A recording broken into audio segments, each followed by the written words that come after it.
Hey everyone, how's it going? Ahmed Al Awamli here. Hope you guys are safe. Hope you guys are well. Hope you guys are having a knowledge packed semester. I know I am having a good time in this class. Really, before I dive deep into the Mental Health Services Continuum program, which will be my presentation and topic for this presentation, I just wanted to discuss the idea behind this reentry program presentation as a whole. If you really take into consideration reentry, bringing women back into community and to be a functioning member of society, oftentimes we forget the mental tasks that one faces upon reentry. And then we also forget that someone could walk into jail or prison with already a disrupted mental state. And being in prison and incarceration or even jail has its own daunting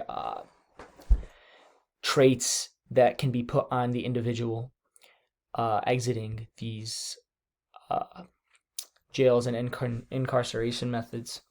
So really what this aims to accomplish is to help and aid that re-entry process of a mentally ill offender back into a community or to be a functioning member of society, and really draw attention to the fact that you cannot offer the same programs and initiatives and functions that you would to a regular offender as for a mentally ill offender.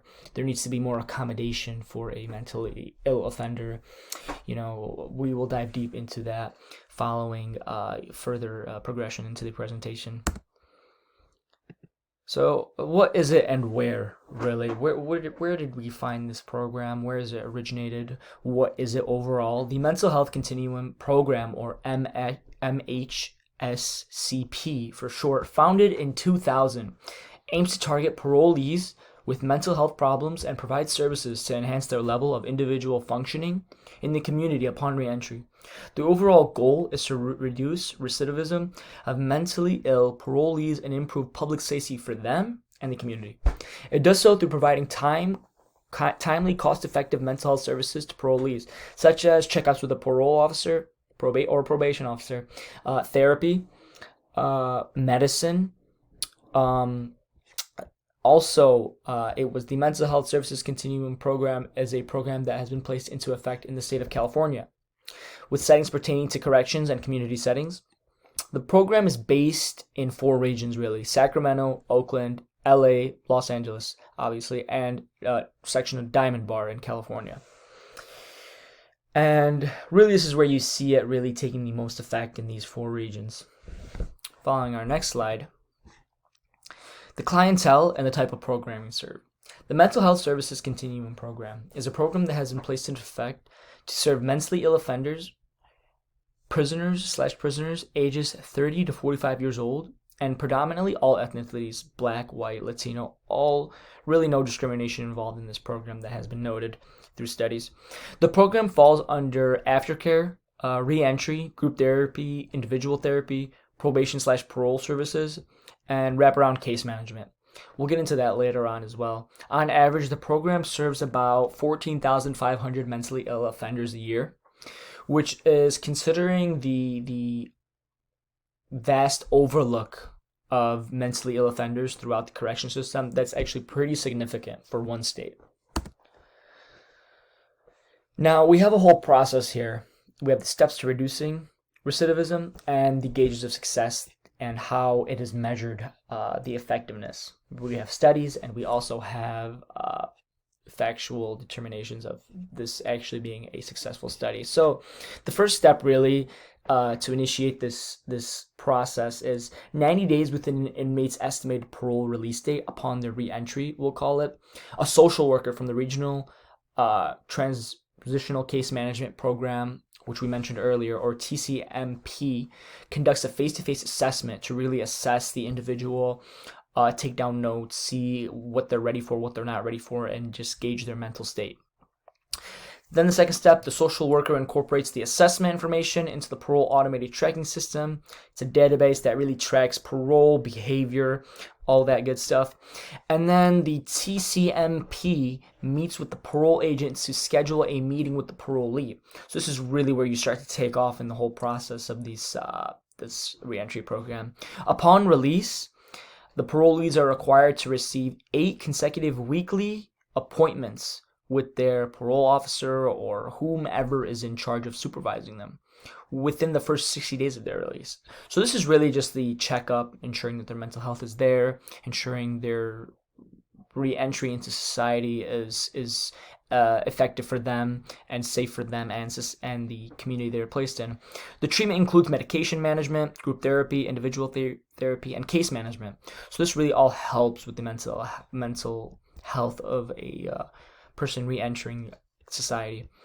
And then we have the gauges of success. The MHSCP uses a return to custody pre-release assessment and a return to custody assessment. Parole outpatient clinic attendance would measure any form of recidivism, which would indicate a failure of the program, as well as demographics that are conducted yearly and studies that analyze the amount of recidivism cases of mentally ill offenders that have entered the program.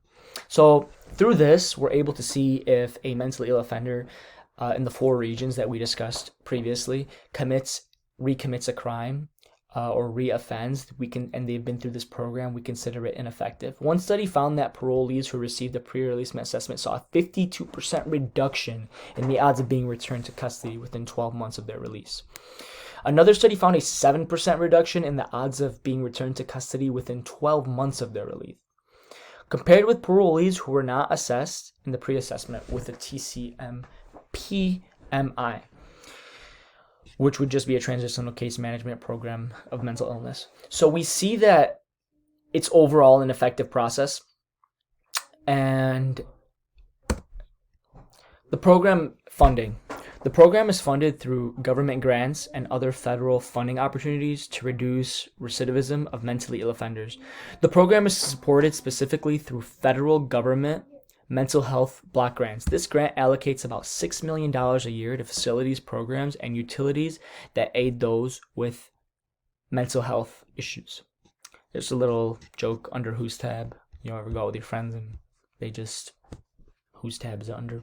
But anyway, overall, the program is it's been proved cost effectively. And it's funded through grants and government assistance. And over here, we just have our 3 sources. And overall, the presentation went well for me. The program, diving deep into it, really helped me lay out a example for what we have been learning in class about reentry programs. And overall, just a very effective assignment to help us understand that reentry programs are a very vital and important aspect of the corrections system of the criminal justice branch. Thank you.